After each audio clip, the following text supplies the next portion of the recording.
Lenora Winslow was standing in the mud outside the Golden Lantern Hotel, with her carpet bag split open, her widow's black dress soaked at the hem, and every eye in Abilene Crossing fixed on her, like she had brought disgrace in her hands. The hotel keeper had just thrown her coins into the street, saying no decent house would shelter a woman whose husband died with debts and rumors behind him. Across the road, Samuel Valentine, the richest cattleman in the county, sat rigid in his wagon, while his small son watched the scene with hollow, silent eyes. Samuel had come to town needing a wife in name, a mother's gentleness for a lonely boy, and a shield against those waiting to take the child from him. Lenora needed one dry room before nightfall. Before the story begins, tell me where you are listening from tonight. Leave your country in the comments. And if you believe wounded hearts, quiet cowboys, and forgotten women can still find redemption, subscribe for the next Western romance. By late afternoon, the whole town of Abilene Crossing had decided it knew who Lenora Winslow was. She had arrived on the southbound stage with one carpet bag, one patched shawl, and a wedding ring turned inward on her finger, so the stone would not catch the light. Dust clung to her veil. Rain clouds were dragging low over the cattle roofs. The horses steamed in the street while men came out of the mercantile, and women paused beneath awnings, watching the widow step down as though judgment itself had pulled into town. No one asked if she had eaten. The driver tossed her carpet bag down too hard. The latch burst open. Out spilled a brush with cracked ivory, a Bible wrapped in cloth, 2 shirts neatly mended at the elbows, and a child's wooden horse with one missing wheel. The toy rolled into the mud. A boy saw it first. He was sitting in a supply wagon across the street, small and pale beneath a brown hat too wide for him. His hands tightened on the rail. He leaned forward, but the man beside him placed one broad palm lightly against his chest. Not to restrain him cruelly, only to keep him still. That man was Samuel Valentine. Everyone in town knew Samuel. They knew his black coat, his measured silence, the silver edge of his spurs, and the long shadow cast by the Valentine ranch. His cattle moved across 3 counties. His beef contracts fed railroad camps from Kansas to Colorado. Men who owed the bank prayed Samuel would buy their notes before the bank ruined them. Women lowered their voices when he passed, not because he had ever been unkind, but because loneliness had made him seem carved out of winter. Beside him sat his son, Elias. The boy had not spoken in nearly 2 years. People said Elias Valentine had stopped talking the night his mother died. Others whispered that wealth had frozen the boy, that too much silence in that great ranch house had taught him not to expect warmth. Samuel heard the whispers and bore them the way he bore hail, drought, and range fires. He did not answer unless he had to. That afternoon, however, he watched Lenora Winslow gather her belongings from the mud while the town looked on. Mrs. Clara Bell, from the boarding house, crossed her arms and said loudly enough for the stage horses to hear, "That is the widow from Larkspur. I heard about her. Husband dead, money gone, church box empty." The hotel keeper, Norris Pat, stood on his steps with his toes hooked in his vest. "I was told not to take her in." Lenora rose slowly, clutching the muddy wooden horse. Her face was not the kind of face men praised in saloons or wrote poems over. It was plain in the way of women who had endured too much weather and too little kindness. Her cheekbones were sharp. Her mouth had learned caution, but her eyes were clear, gray-blue and tired, the eyes of someone who had been struck by rumor so often that truth no longer expected welcome. "I have money for one night," she said. Her voice was low, steady, and worn thin. Norris Pat looked toward the gathered crowd before he answered, enjoying his own authority. "Your money is no good here. I can sleep in the washroom, the back pantry, anywhere dry. No decent guest will stay under my roof if I lodge a woman accused of robbing her dead husband's partner." Lenora's fingers closed around the broken toy. "I was accused. I was not proven guilty." A few men laughed, not because anything was funny, but because laughter was cheaper than mercy. The rain began in small drops. It darkened the dust on Samuel Valentine's sleeve. Elias kept staring at the wooden horse in Lenora's hand. Samuel noticed. He noticed everything his son noticed, because speech had left the boy and taken half the house with it. Lenora bent again to gather the shirts. When she reached for the Bible, a boot came down near it. Not on it, near it. That almost made the cruelty worse. The boot belonged to Beatrice Vale, a widow herself, rich in lace and vinegar. Her brother owned the bank. Her cousin sat on the church board. Her opinion traveled faster than stage mail. "You would do best to keep moving, Mrs. Winslow," Beatrice said. "This town has suffered enough from women who think grief excuses deceit." Lenora lifted her eyes. "I have nowhere else to go." "Then perhaps you should have guarded your name better." The words landed harder than the rain. Something changed in Samuel Valentine's face. It was small, almost invisible, but the boy beside him felt it and looked up. Samuel handed the reins to Elias and stepped down from the wagon. The street quieted, not all at once, but like wind dying across grass. He crossed through the mud without hurry. His boots stopped beside the scattered belongings. He picked up the Bible, wiped the cover with his handkerchief, and held it out to Lenora. She did not take it immediately. Her eyes searched his face, expecting the price of kindness to reveal itself. Samuel's voice was deep and even. "Ma'am, that was all. No speech, no defense, no public rescue dressed up as charity. Just the Bible returned, clean as he could make it." Lenora accepted it with both hands. "Thank you." Norris Pat cleared his throat. "Mr. Valentine, you might not have heard." "I heard enough." Beatrice's chin rose. "Then you heard. She is under suspicion." Samuel looked at the carpetbag, the muddy hems, the trembling hands that tried not to tremble. "I heard a woman ask for shelter. And would you place such a woman near your son?" At that, Elias flinched. Lenora saw it. Her expression changed before Samuel's did. She turned slightly, shielding the boy from Beatrice's sharp stare, though she had no reason to defend him and no power to do it. That was the first thing Samuel noticed that others missed. Not her poverty, not the rumors, not the ring turned inward. Her instinct. Beatrice noticed too, and her mouth tightened. Samuel gathered the remaining shirts and placed them inside the broken bag. "Mrs. Winslow, the mercantile has a stove. You might warm yourself there while I finish my business. I cannot pay. I did not ask you to." That almost broke her. She looked down quickly, but Samuel had already seen the shine in her eyes. Pride was the last blanket a ruined woman owned. He would not pull it from her shoulders in the street. He turned to the crowd. "Mr. Patty, send any bill for the disturbance to the Valentine Ranch." There was no disturbance, Norris muttered. "No," Samuel said. "Only witnesses." The words settled over the street. Witnesses. Men looked away. Women adjusted gloves. Beatrice Vale's face colored, not from shame but from anger, that someone had named the ugliness and left it standing in daylight. Samuel lifted Lenora's carpetbag. The torn latch sagged open. Elias climbed down from the wagon without being told. He crossed the mud carefully and picked up the broken wooden horse. Then he held it out to Lenora. His hand shook. Lenora knelt so she would not loom above him. "Was it yours once?" she asked softly. Elias did not speak.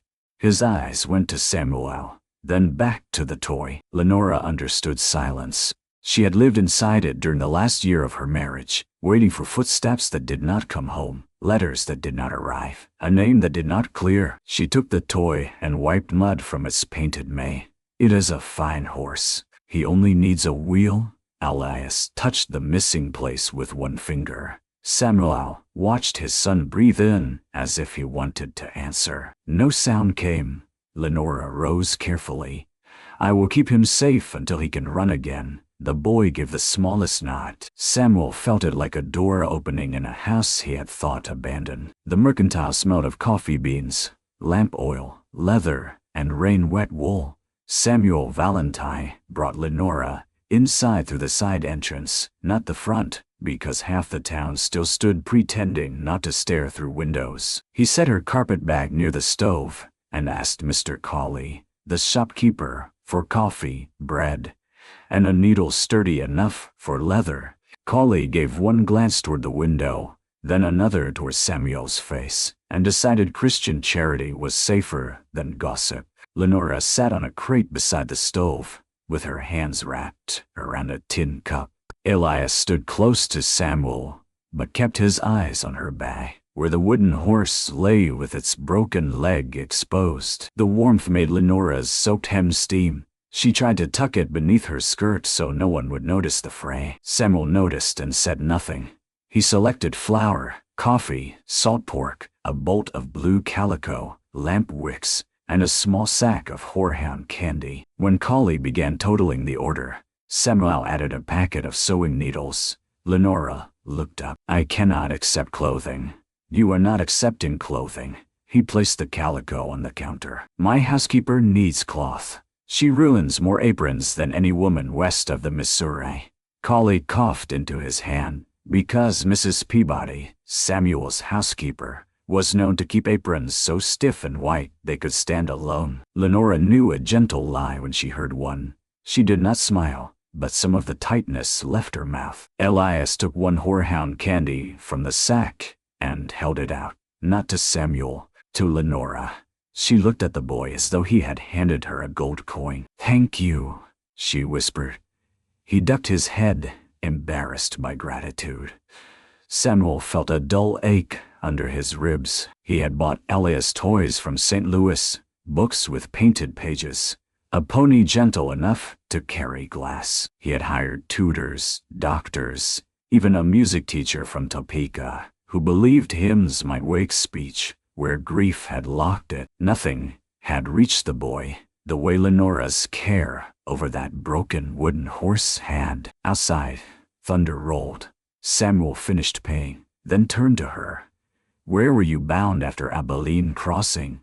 Lenora's fingers tightened around the cup. "I had a letter from a cousin in Mercy Springs. She offered work at a laundry. When I reached Larkspur last week, I found another letter waiting.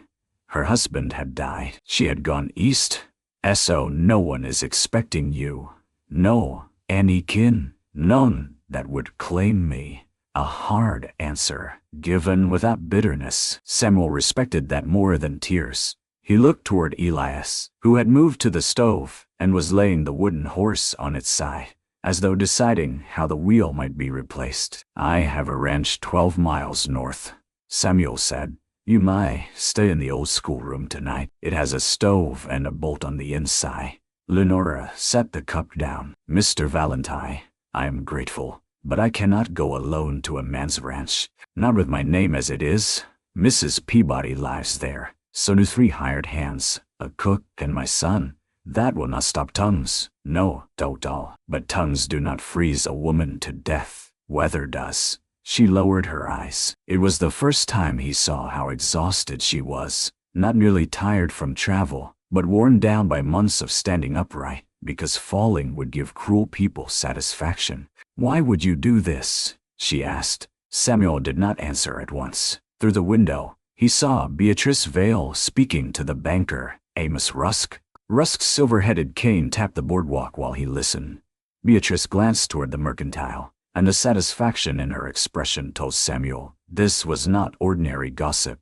This was arrangement, pressure, a net closing. He turned back to Lenora. "Because I know what it is to have a town decide the shape of your grief for you." Her eyes lifted. He had not meant to say it. Samuel Valentine rarely opened a door into himself, but the words had crossed the room before pride could stop them.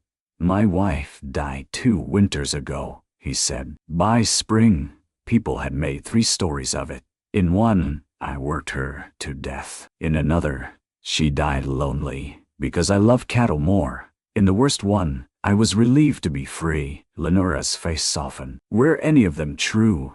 "No." "Then I am sorry." It was a simple sentence. No hunger for details. No performance of pity. She gave sorrow a clean place to stand. Samuel looked away first. Collie pretended to inventory nails. Elias watched both adults with the careful attention of a child who had learned that important things were often said quietly. When the rain eased, Samuel helped Lenora into the wagon. He did not touch her waist. He set a crate beside the wheel so she could step up by herself. That, too, she noticed. The ride to the Valentine Ranch passed through open country, washed silver by rain. Grass bent under the weight of water. Cattle stood black against the hills. The sky broke in the west, spilling gold behind clouds like light through torn cloth. Lenora sat on the far side of the wagon bench, her bag at her feet. Elias sat between them. The boy held the wooden horse in his lap, one thumb over the broken axle. From time to time, he glanced at Lenora, then away. Samuel spoke only when needed, naming the creek, the ridge, the old stage road. At the ranch gate, 2 stone pillars rose from the prairie, each marked with a carved V. Beyond them stood a house larger than any Lenora had entered, except the courthouse, where men had looked at her like a stain. The Valentine house was whitewashed, deep porched, with tall windows and a red barn behind it. Wealth showed everywhere, but so did neglect of the heart. Curtains drawn too tight, flower beds gone weedy, a child's swing unmoving from the cottonwood. Mrs. Peabody met them on the porch, sharp-eyed and sturdy, with flour on her sleeves. Samuel said, "Mrs. Winslow needs a room for the night." The housekeeper looked from Lenora's wet dress to Elias, hand resting near the widow's back. Something in that sight settled the matter. "Old schoolroom is clean," Mrs. Peabody said. "Supper in half an hour. You'll want dry stockings." Lenora swallowed. "Thank you. No need to thank common decency. It ought not be rare." That night, after supper, Samuel found Lenora in the schoolroom sewing the horse's wheel with a scrap of leather and a button from her own cuff. Elias sat on the rug nearby, pretending to read a primer while watching every stitch. Samuel stood in the doorway.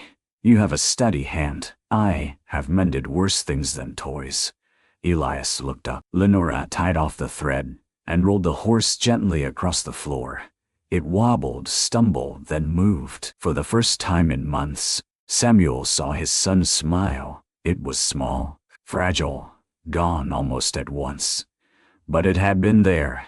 Later, after Elias was asleep, Samuel returned to the schoolroom. Lenora had not unpacked. She sat beside the coal stove with her shawl over her shoulders. "I need to speak plainly," he said. "I prefer plain speech. My wife's parents have petitioned the court for greater guardianship over Elias. They claim this ranch is no fit home for a motherless child. They say I am too occupied with business, too cold, too often away." Lenora listened without moving. "The judge is to visit in 3 weeks. My attorney says a stable household would help. A wife would help more." Her face went still. "I am not asking for affection," Samuel said, "nor asking you to pretend what is not true behind closed doors. I am asking for an arrangement of protection. My name can shelter you from gossip. Your presence can help shelter my son from people who would take him out, the only home he knows." Lenora stood, anger and fear rising together. "You want to buy a wife? No, you are rich enough to call it protection." His jaw tightened, but he accepted the blow. "You would have your own room, your own money, and the right to leave if I break my word. The marriage would be legal, respectful. In public, you would be Mrs. Valentine. In private, you would be safe." Her breathing shook. "Why me?" Samuel looked toward the hallway where Elias slept. "Because today, when everyone else saw a scandal, my son saw someone who knew how to be gentle with broken things." The anger left her too quickly, and what remained was more painful. Lenora turned away. Outside, the prairie wind pressed against the windows. Behind her lay a town that would not rent her a room. Before her stood a man offering a name, not with desire in his eyes, but with loneliness he had not learned to hide. "I was married once to a man who made promises when he needed something," she said. "I am not him. No, But I do not know you. No, Samuel said. You do not. Silence held them. At last, Lenora touched the place where her wedding ring rested beneath her glove. If I say no, Mrs. Peabody will drive you wherever you wish tomorrow, with wages for mending and food for the road. No traps, no threat. That shook her more than pressure would have. Lenora looked at him again. And if I say yes, then in 3 weeks, when the judge comes, Elias will not be standing alone between two families fighting over him. The widow closed her eyes. She thought of the hotel steps, the mud, the laughter, Beatrice Vale's boot near her Bible. She thought of the boy who had offered candy without words. She thought of shelter with a bolt on the inside. When she opened her eyes, the answer had cost her something. Yes, she said, but not for your money. Samuel inclined his head. Then for what? For the child. And because I am tired of being left outside in the rain. They were married 2 mornings later in the parlor, with Mrs. Peabody as witness, Mr. Colley fetched from town, and Reverend Miles performing the ceremony, with a face that tried not to reveal surprise. Lenora wore the blue calico Samuel had pretended was for aprons. Mrs. Peabody had turned it into a plain dress overnight, muttering that any woman stepping into a Valentine marriage ought to have seams that hell. Samuel wore black. Elias stood beside him, holding the repaired wooden horse. When the Reverend asked whether Samuel Valentine took Lenora Winslow to be his lawful wife, Samuel's voice did not tremble. I do. When he asked Lenora, her fingers tightened around the small bouquet Mrs. Peabody had cut from late roses near the kitchen door. I do. Samuel placed a simple gold band on her finger. She felt the weight of it like both mercy and danger. After the Reverend left, no one knew quite what to do. There was no wedding feast, no music, no laughter of women in the kitchen. Samuel thanked Holly. Mrs. Peabody poured coffee strong enough to revive the dead. Elias put the wooden horse on the table between himself and Lenora. She looked at the boy. Does he have a name? Elias hesitated. Then he took a pencil and wrote on the slate, Jack. Lenora smiled. Jack is a brave name.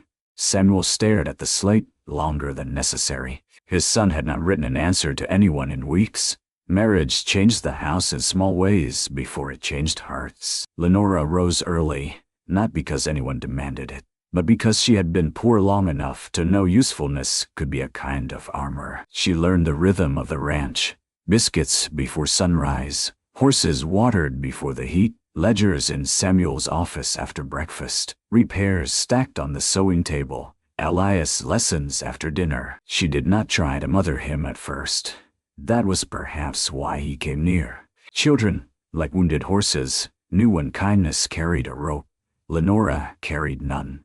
She sat with him in the schoolroom and read aloud, while he drew cattle in the margins. She gave him choices, beans or potatoes, primer or sums, mending Jack's tail or making him a blanket from flannel. Elias answered with nods, pencil marks, sometimes a look. On the 5th day, a storm rolled in from the north and frightened a new foal in the small corral. The creature had been rejected by its dam and bawled itself hoarse. The hands called it a waste of milk. Samuel ordered it kept alive anyway, though he had no softness in his voice when he said it. Lenora found Elias standing at the fence, watching the foal shiver. She thinks no one wants her, Lenora said. Elias looked at her sharply. Just, she continued, as though speaking only of the foal. But sometimes what looks unwanted is only waiting for someone patient enough to stay. The boy swallowed. Together they carried warm milk in a bottle wrapped with cloth. The foal fought at first, all bones and panic. Elias flinched back when it kicked. Lenora set her hand over his. Slow, let her find you. Samuel saw them from the barn door. His son's small hand under Lenora's steady one. The foal settling. The woman in the plain blue dress with rain light on her hair. He felt something he distrusted. Hope, perhaps. That evening, Lenora brought the ranch ledgers to Samuel's office. He had expected a question about household accounts. Instead, she placed one page before him and tapped a column. You are being overcharged on rail transport. Samuel leaned back. Am I? I asked. The April invoice lists 58 head shipped at the winter rate. It should have changed after thaw. Most women do not read freight tables. Most men do not expect them to. He nearly smiled. My father kept books for a mill, she said. Before fever took him, I learned numbers because hunger is easier to fight when you can count what is missing. Samuel studied the page. She was right. You could manage accounts. I managed my husband's store until he sold the shelves from under me. There it was. A door opened. Samuel waited. Lenora looked toward the window. Ezra Winslow was charming when he wanted credit. He had soft hands and large dreams. He told me we would build a mercantile in Larkspur. By the second year, he had borrowed against stock we did not own, taken money from miners for tools he never ordered, and signed my name where it did not belong. Samuel's expression darkened. You were blamed. I was convenient. Did he leave you? She folded her hands. One morning, I found the till empty and his coat gone. Later, they said he died in a card room outside Dodge City. The men he owed came to me. Ezra's partner, Jabez Cole, swore I kept the missing money. He had papers, witnesses. Men believe paper when it has a seal. Did you fight it? With what? I sold my bed to pay a lawyer who advised me to disappear quietly. Samuel said nothing for a long moment. Lenora lifted her chin. Now you know what name you have taken into your house. I know what man abandoned you to wolves. The answer struck her with unexpected force. Not suspicion, not polite disbelief, anger on her behalf. She reached for the ledger to steady herself. You should be careful. Jabez Cole's brother lives near here. Amos Rust, the banker. He has reason to prefer me disgraced. Samuel's eyes sharpened. Rusk? Ezra owed him. Rusk is backing the petition from my wife's parents. Lenora went still. The house seemed to settle around them. Secrets did not always arrive like thunder. Sometimes they came as two lines in a ledger meeting at the same dark point. Samuel stood and crossed to the safe. He drew out a folder and handed her a letter. It was from Amos Rusk, written in polished words, warning that Elias Valentine's welfare demanded oversight and that Samuel's solitary household raised concern. Lenora read it twice. He writes like a man washing blood from his cuffs, she said. Samuel looked at her then, truly looked. Not as a woman he had rescued, not as a wife in name, as someone standing beside him in the same fight. The days that followed brought a tenderness neither had agreed to and neither knew how to name. It was in the cup of coffee Samuel left beside the ledger before dawn. In the way Lenora mended his torn glove without comment. In the way he lowered his voice when entering a room where she sat, as though peace might be sleeping there. In the way she began saving the softest biscuit for Elias and the strongest coffee for Samuel. One night, Elias had a nightmare. Samuel reached the boy's room first, but Elias was tangled in blankets, eyes wide, breath tearing at him. Samuel knelt by the bed, helpless in the old familiar way. He could gentle a mad bull, face down rustlers, hold a ranch together through drought. But his son's fear unmanned him. Lenora appeared in the doorway, braid loose over one shoulder. "May I?" she asked. Samuel moved aside. She sat on the edge of the bed and did not touch Elias until he reached for her. When he did, she gathered him gently and began humming a hymn, low and slow. His breathing steadied against her. Samuel stood in the shadows and remembered another woman humming in this room, his late wife, Caroline, bright as morning, before grief and winter took her. For a moment guilt rose so sharply, he nearly stepped away. Lenora looked up. She saw the grief cross his face and understood enough not to claim what was not hers. After Elias slept, Samuel walked her to the hallway. "Caroline used to sing that hymn," he said. "I can choose another." "No." His voice was rough. "It did him good. It did you harm." He met her eyes. She had named what he would have buried. Samuel looked down the dark hallway. "The night she died, I was in Cheyenne signing a contract. Snow came early. Elias took fever. She rode for the doctor herself because the hands were out searching for strays. Her horse returned. She did not. Lenore's hand went to her throat. They found her at dawn, he said, half a mile from the creek. The doctor said Elias would have died without medicine. She saved him, and you blame yourself for not being here. I was making money. You were providing. I was absent. The word filled the hall. Lenora stood close enough to touch him, but did not. Two things can be true and still not make you guilty. Samuel closed his eyes. No one had said that to him. Not once. By the third week of their marriage, Abilene Crossing had changed its story. At first, people said Samuel Valentine had pitied the Winslow widow. Then they said he had been tricked. Then, when Lenora appeared at church beside him in a clean gray dress, Elias holding her hand and Samuel walking on her other side, they decided pity was too mild a word. They called it scandal. Beatrice Vale stared from her pew as if Lenora had stolen sacred air. Amos Rusk smiled with bank-polished teeth. Behind them sat Mr. and Mrs. Harrow, Caroline's parents. Mrs. Harrow wept into a handkerchief whenever Elias looked toward Lenora. Mr. Harrow's grief had turned stern with age, the sort of grief that demanded someone obey it.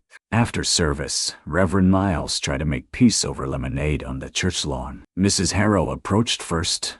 Elias, darling, come give your grandmother a kiss. The boy moved behind Lenora's skirt. A ripple passed through the churchyard. Lenora lowered her hand, giving him something to hold if he chose. He did. Mrs. Harrow's face crumpled. Samuel, you see? You have turned him against us. Samuel's voice stayed calm. No one has turned him. You put a stranger in his mother's place. Lenora felt the words and accepted them because they had some right to hurt. She stepped back.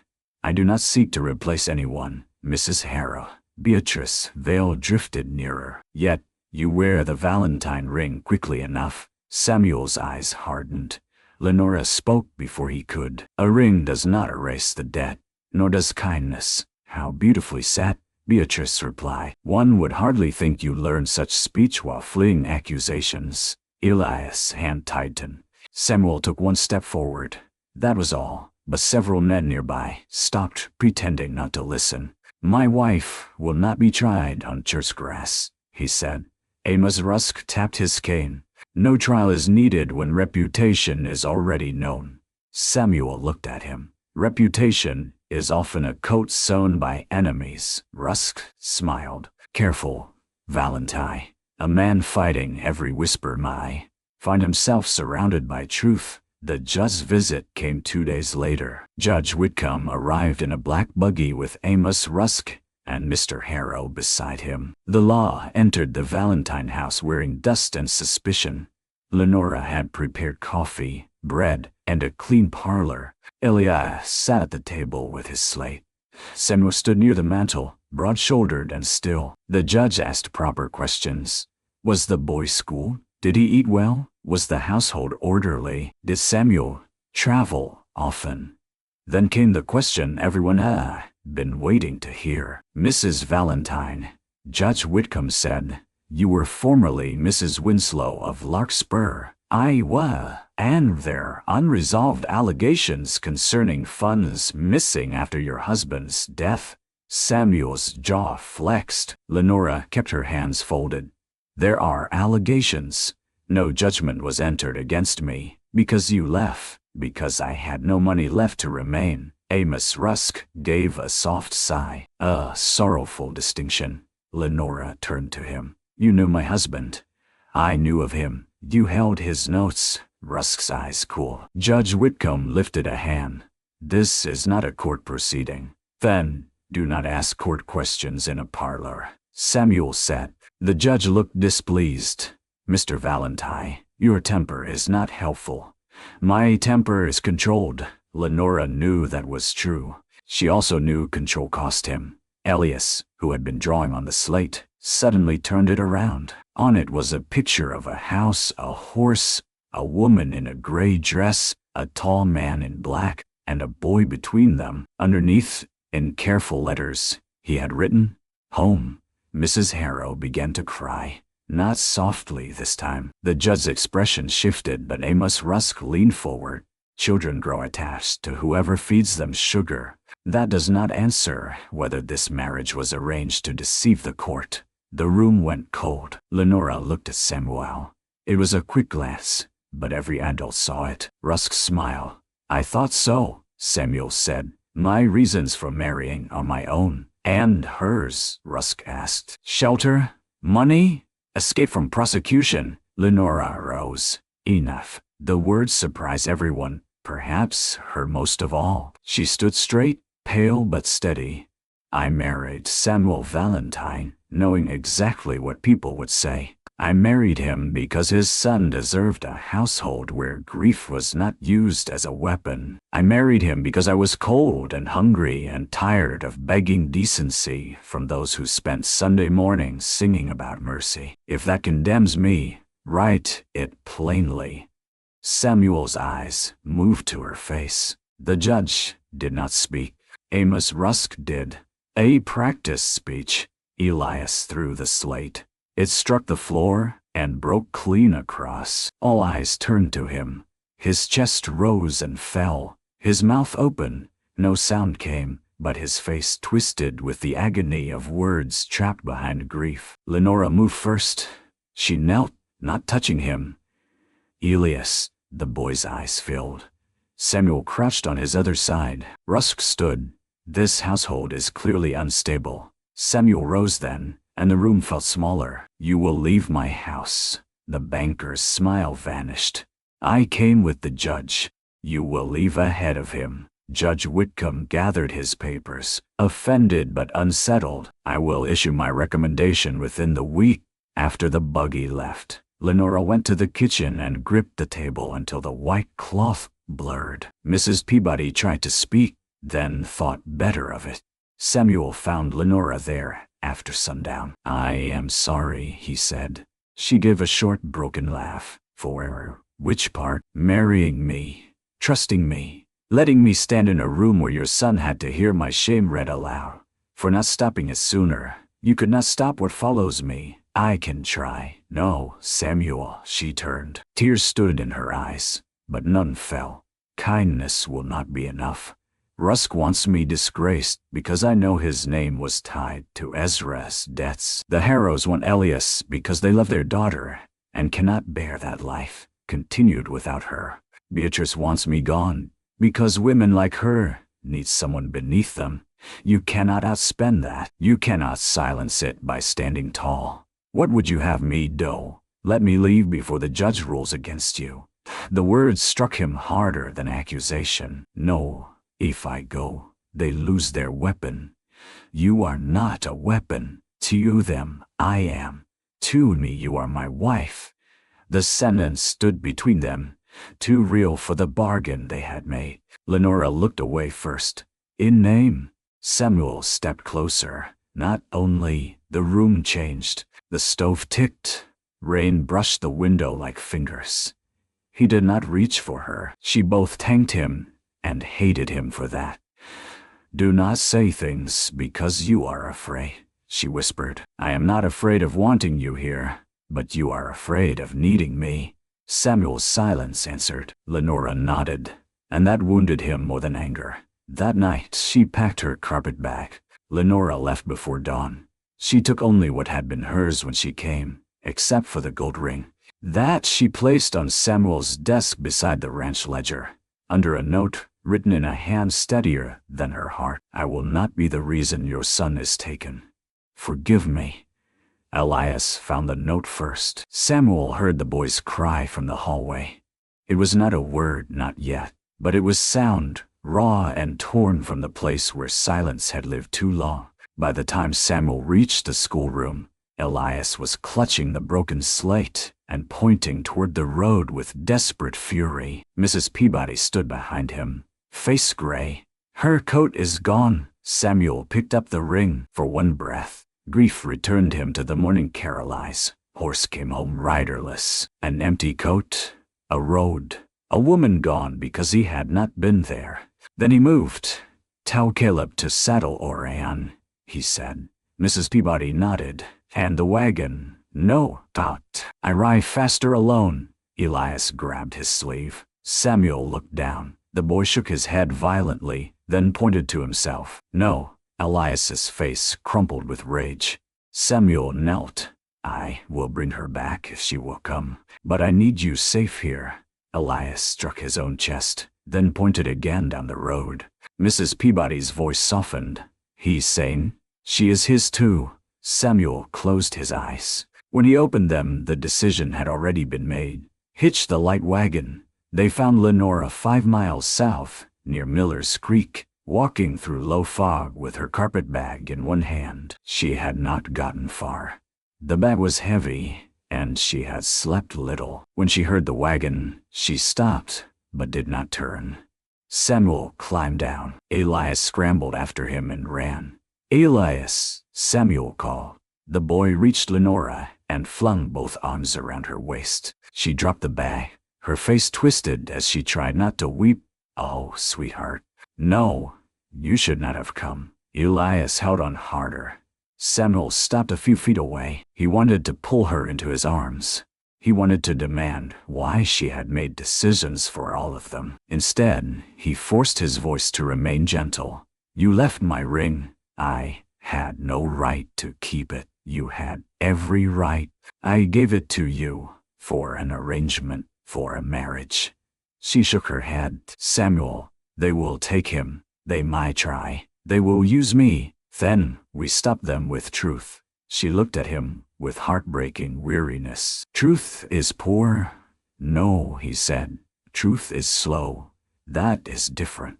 Before she could answer, hoofbeats sounded from the road behind them. Amos Rusk rode up with 2 men from town and Deputy Lyle Prentice, a young lawman too eager to prove seriousness. Rusk's face showed satisfaction so openly, he did not bother hiding it. Well, he said, a runaway wife. That will interest the judge. Samuel placed himself between Rusk and Lenora. Deputy Prentice looked uncomfortable. Mr. Valentine, Mr. Rusk says there might be stolen documents in Mrs. Valentine's possession. Papers belonging to the late Ezra Winslow's creditors. Lenora went white. Samuel's voice dropped. Do you have a warrant? Prentice shifted. Not exactly. Then turn your horse around. Rusk leaned on his saddle horn. A guilty man always asks for papers. Lenora stepped from behind Samuel. What documents? Rusk smiled. A ledger your husband kept, one that could be misunderstood in dishonest hands. Samuel felt her stillness. You have it? He asked quietly. Lenora swallowed. I have part of it. I did not know what it meant. Rusk's eyes flashed. Then you admit possession. She opened her carpet bag and drew out an oilcloth packet. Ezra hid this under the floorboard of our store. I found it after he left. I kept it because it had my forged signature inside. Rusk's horse sidestepped. Samuel saw the banker's fear then, quick as a snake in grass. Lenora untied the packet with trembling fingers. Inside were pages of figures, names, payments, and notes. Samuel took only one look before he understood. Ezra Winslow had not acted alone. Money had passed through Amos Rusk's bank. Jabez Cole had signed receipts. Several widows and minors had been cheated, then silenced by debt. Rusk held out his hand.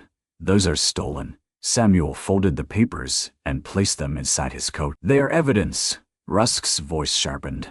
You would stake your reputation on the word of a woman who fled 2 towns. Samuel looked at Lenora. Mud stained her hem again. Fog beaded in her hair. Elias clung to her hand as though life depended on it. Yes, Samuel said. The deputy cleared his throat. Mr. Valentine, I cannot ignore. You will escort us to Judge Whitcomb, Samuel said. All of us. Now, Rusk's eyes narrowed. Think carefully. Your railroad contract renews next month. Banks have long memories. Samuel's smile was faint and dangerous. So do cowboys. The ride back to town became a procession no one could ignore. By the time they reached the courthouse, Beatrice Vale was already there. as if gossip had grown wings. Judge Whitcomb received them in chambers, irritated, until Samuel laid the ledger pages across his desk. Lenora stood beside him, not behind him. As the judge read, his expression changed from annoyance to concern, then to something like anger. "These entries," he said slowly, "show funds moved through Rusk Bank under false collateral." Rusk gave a dry laugh. "A dead gambler's nonsense." Lenora pointed to one page. "That is my signature. I did not write it. Ezra forged it, but the witness mark is Jabez Cole's. And that lie, there. Payment to ARA. Judge Whitcomb looked up. "Amos Rusk?" Rusk's face hardened. "Careful." Samuel removed another paper from his coat. "I wired a Pinkerton agent in Dodge after Mrs. Valentine told me Ezra died there. The answer came yesterday. Ezra Winslow was found with a bank draft made out to Jabez Cole, drawn on Rusk Bank." Lenora stared at him. "You did that?" "I told you truth was slow, but you knew." "I suspected. I would not accuse without proof." Amos Rusk stood abruptly. "This is slander arranged by a desperate man to keep custody of his son." Samuel turned to the judge. "I will withdraw from the railroad beef contract, if needed, to show I am not using influence here. I will place the disputed funds in escrow for every claimant harmed by Winslow and Cole, but my wife's name will not carry their crime another day." Lenora's breath caught. The railroad contract was worth more money than most families saw in a lifetime. It was the prize that had made Samuel Valentine untouchable. Giving it up would not ruin him, but it would cost power, pride, and the future men envied. "Samuel," she whispered. He did not look away from the judge. "No fortune is worth letting a lie stand over her." Beatrice scoffed. "How noble, after marrying her for convenience." Samuel faced the room. He said, "I married Lenora because my son needed protection, and she needed shelter. That was the beginning. It is not the end." Silence fell. Then a small voice broke it. "Home." Everyone turned. Elias stood near the door with Mrs. Peabody, cheeks wet, one hand gripping Jack, the wooden horse. His voice was rough, unused, barely more than breath. But it was a word. His first word in 2 years. He looked at Lenora. "Home," he said again. Lenora covered her mouth. Samuel's face broke in a way no one in Abilene Crossing had ever seen. He crossed the room and knelt before his son. Elias leaned into him, still holding out one hand toward Lenora. She came to them because there was no strength left in her to stay away. Judge Whitcomb removed his spectacles. "Mr. Rusk," he said quietly, "you will remain available for further inquiry." "Deputy, see that he does," Rusk protested. Beatrice paled. The deputy, suddenly very serious, stepped to the banker's side, but Samuel heard little of it. His son had spoken. His wife had stayed. And in the middle of a courthouse built for judgment, the three of them held to one another like people pulled from a flood. Truth did not clean the town in a single day. It came slowly, as Samuel has said it would. The ledger was examined. The bank draft confirmed. Jabez Cole was found 2 counties east, living under another name and spending money that had once belonged to minors, widows, and small shopkeepers. Amos Rusk claimed ignorance until enough signatures proved knowledge. Beatrice Vale stopped attending church for 3 Sundays, then returned, wearing black plumes and a martyr's face. But Abilene Crossing had seen enough to begin changing its story again. This time, the story bent toward Lenora. Women who had crossed the street to avoid her now brought pies to the Valentine Ranch and spoke as though kindness had always been their habit. Men removed hats when she entered the mercantile. Norris Pat sent a written apology on hotel stationery, so stiff and cowardly that Mrs. Peabody read it aloud twice for the pleasure of criticizing every line. Lenora listened and folded it away. "Will you answer?" Mrs. Peabody asked. "No, good. A wasted stamp would insult the mail." Elias laughed. The sound startled them both. After that, laughter came more often, though speech remained careful. He spoke in single words at first. Horse, rain, biscuit, papa. Then, one evening while Lenora brushed dust from his hair on the porch, he said, "Stay." She knelt before him. "I am staying." He studied her face, needing more than a polite answer. She placed one hand over her. "Not because I have nowhere else to go, because this is where I choose to be." He accepted that with a solemn nod, then ran to show Samuel how Jack's new wheel could cross the porch boards without stumbling. Samuel watched from the steps. "You gave him something I could not," he said. Lenora stood beside him. "No, I gave him something you were too wounded to believe he could still receive." "What is that?" "Gentleness without leaving." Samuel looked toward the fields where evening laid gold over the grass. "I do not know how to be easy with love." "I know." He turned to her. She smiled faintly. "You make coffee like an apology. You stand in doorways like a guard dog. You buy calico and pretend it is for aprons." His mouth almost curved. "Mrs. Peabody did need aprons. She threatened me with a spoon for suggesting it." This time, he did smile, and Lenora felt the sight like warmth spreading through a cold room. The final judgment came at the harvest social, held in the same churchyard where Beatrice had once cut Lenora with words. Judge Whitcomb stood before the town and announced that no evidence supported any accusation against Lenora Winslow Valentine. Funds recovered from the Rusk accounts would be distributed to those harmed by Ezra Winslow and Jabez Cole. The petition to remove Elias from Samuel's care was denied. Mrs. Harrow wept when the judge finished. Lenora saw her standing beneath the cottonwood, smaller somehow, without anger holding her upright. Mr. Harrow kept one hand on his wife's shoulder, his face carved with grief and shame. Samuel noticed Lenora watching them. "You owe them nothing." "No," she said. "But Elias the boy was near the cider table, showing Jack to Mr. Cawley. He spoke softly, but he spoke. Each word was a lantern. Lenora crossed the grass. Mrs. Harrow stiffened as she approached.